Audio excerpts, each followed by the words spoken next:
Hi, Democrats. Today is Wednesday, April 10th, and it's time for the Chair's Daily Live. Happy Wednesday. So, I'm going to start out by saying today is a great day to be a Democrat in Oklahoma. Actually, this moment is a great moment to be a Democrat in Oklahoma. There are so many things going on, so many positive things that are happening. Um, I was telling staff today when we were having our multiple calls and texts that I woke up this morning in a great mood because it's a great time to be a Democrat, right? As those of you who follow along with all this know, that this weekend we had our presidential preferential primary convention where we elected our delegation who's going to go to Chicago to the DNC meeting. That was this weekend, and I want to say congratulations to all of those delegates. And if you're curious as to who they are, you can go out to our website at okdemocrats.org/DNC convention. And we have those folks listed out there, and we're adding photos as we get them. So I'm very happy. We have arguably the most diverse delegation that Oklahoma has ever seen. And it fills me with pride that that's where we are. It fills me with pride that we were able to get in and without a whole lot of drama, elect our delegates. And now we have information so you can see who they are.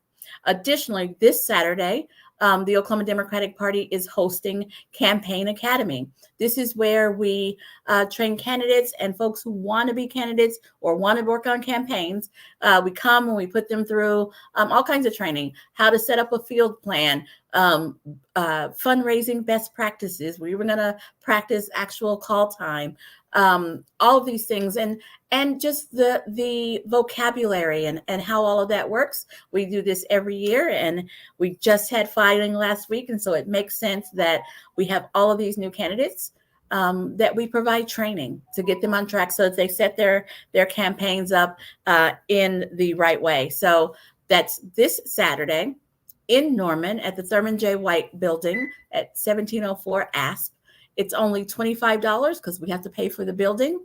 Lunch is provided. That's this Saturday. I hope that you can make it. I've been watching the news and getting calls and texts and social media direct messages about how many candidates we're challenging as Democrats all over the state. And also the headlines. The headlines are saying, this many people are running unopposed. And once again, we're not running enough candidates. So here's what I want to say to that. I want to give you some perspective.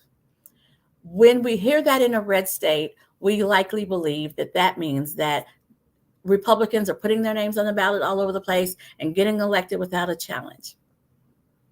Are there Republicans that are putting their names on ballots and not being challenged? There absolutely are. There absolutely are. Got to call it what it is. But you know what? There are also Democrats who are putting their names on the ballot and not being challenged. And it's not one or two. It's not an isolated incident. We have in the state house, we have 7 Democrats who didn't pull challengers, not in the primary, not Republicans. And the news is not talking about that. They're only talking about the Republicans.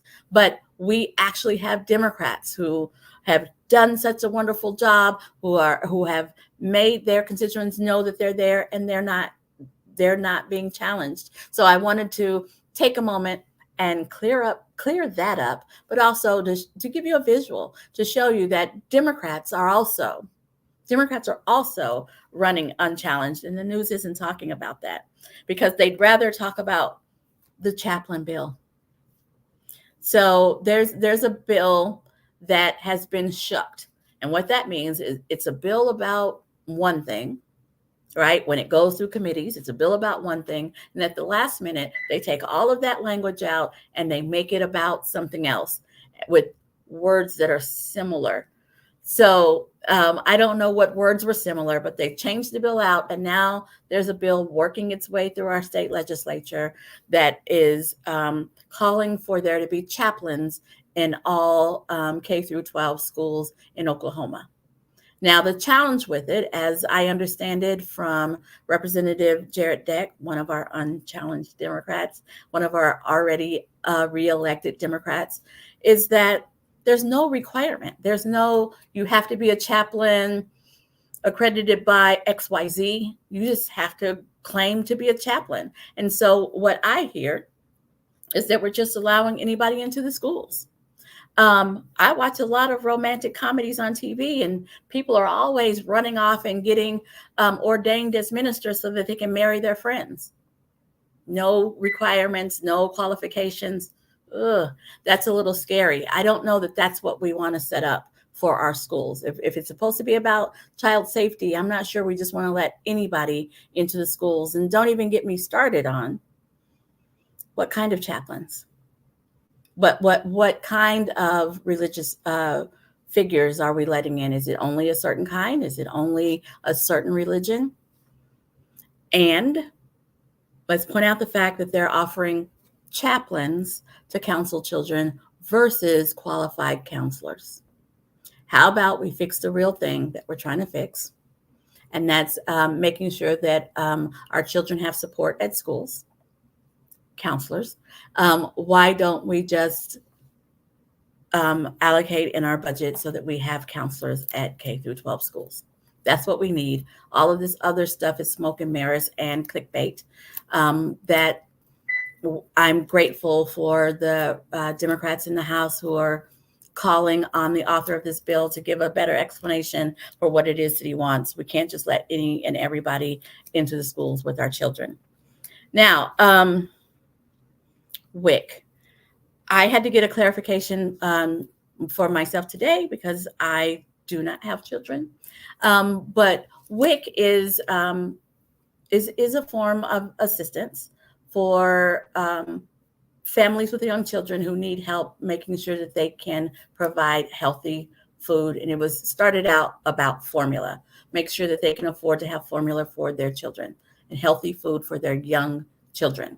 And it's usually a time limited thing, but it helps young children. I was going to say young mothers, but it's not necessarily for young mothers. It's for folks who need help. So thanks to the Biden administration, they're expanding the definition of WIC and expanding who can qualify, what kind of foods can qualify for WIC. And so now they're including fresh produce because those are the kinds of things that young developing minds need. They're expanding what WIC can cover to make sure that we are providing the best healthy options for children as we can. I, as a kid, couldn't do formula. So, if my mother would have needed WIC help, it would have not done her any good. But now expanding it expands what we're doing for our children. And I think we owe a debt of gratitude to the Biden-Harris administration for expanding that and helping our children have what they need. And that's particularly important in a state that ranks number 6 in child poverty. The governor of our state, governor of our great state, is out touting his elimination of state income tax plan in the media. He's out talking about it in the media where he can control it and have sound bites, yet he's not offering a plan of how we replace that money, how we don't crater our whole state's economy in order for him to look more popular. Because that's what this feels like. This is what it feels like to me. If you have a plan to eliminate all state income tax, there are other states to do it. You have to have a plan to replace it. And maybe he does. Maybe he doesn't. He hasn't said. He's just out there talking about tax cuts because that's red meat to his base, but without a plan. And that's not how you govern. It's not how you govern at all.